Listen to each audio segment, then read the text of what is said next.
Hello and welcome to Scottsdale Weather Gnomes. It's January 14th, 2026, and as you can hear from the chimes, we have a bit of wind today.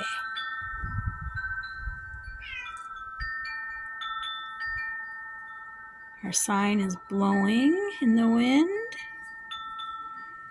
and an update on the tree.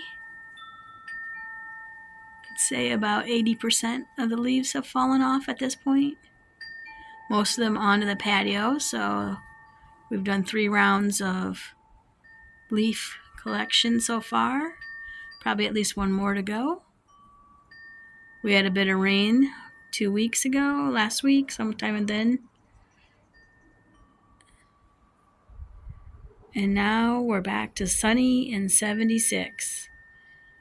It's hard to beat this kind of weather in the middle of January. We'll be staying in the mid to upper 70s through the weekend.